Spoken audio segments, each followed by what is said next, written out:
पुरुषोत्तम का वर्णन किया है और 16वें अध्याय में नराधमान जो अधम मनुष्य उनका वर्णन किया है।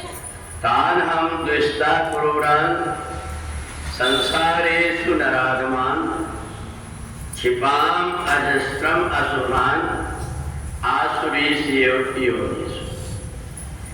भगवान ने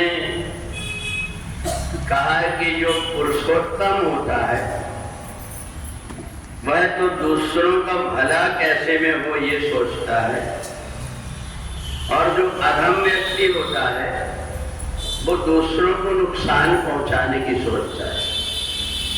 ओला जब खेत में गिरता है तो फसल को भी नष्ट कर देता है और खुद भी नष्ट हो जाता है। तो ऐसे ही भगवान ने चंदन की तुलना सज्जन व्यक्ति से किया है। चंदन को कोई व्यक्ति कितना भी घिसता है वो उसको शीतलता देता है।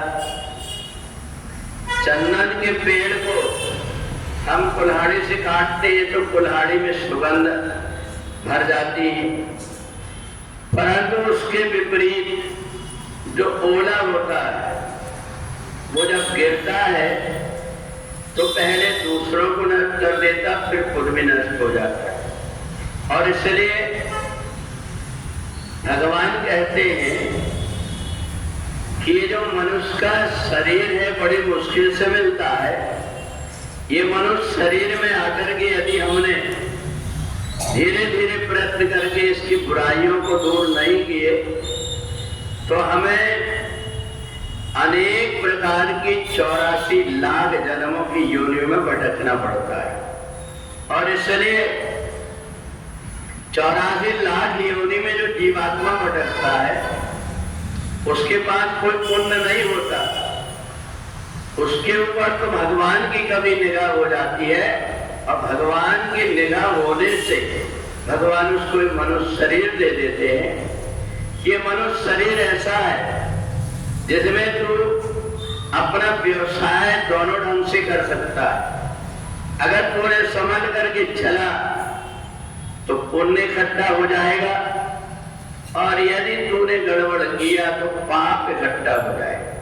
पुण्य इकट्ठा अगर हुआ तो स्वर्ग लोक जैसे उच्च लोकों की प्राप्ति हो जाएगी, और यदि तूने पाप इकट्ठा किया तो फिर कई जन्मों तक भुगतना पड़ेगा।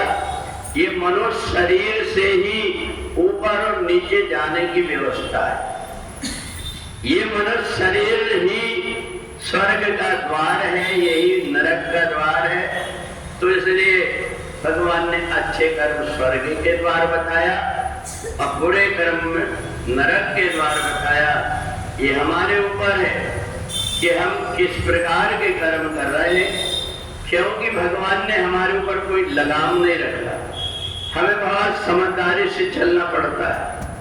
और एक बात और ध्यान रखना पड़ता है, श्रद्धा तो होना चाहिए पर अंधश्रद्धा नहीं होना चाहिए।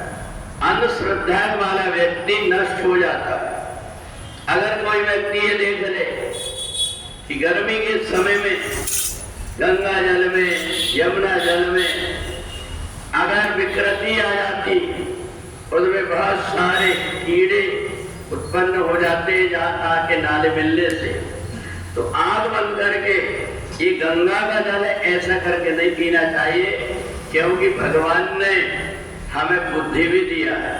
और इसलिए जो व्यक्ति संभल करके नहीं चलता उसको फिर रोगग्रस्त होना पड़ता है। तो इसलिए अगर बुद्धि नहीं होती तो कह सकते ना समझ व्यक्ति है, परंतु समझदार व्यक्ति है तो उसको ध्यान रखना चाहिए गंगा जल पीने से, यमुना जल पीने से जो लाभ होता है वह दर्शन करने से और केवल अपने ऊपर छिड़क लेने से भी हो जाता है।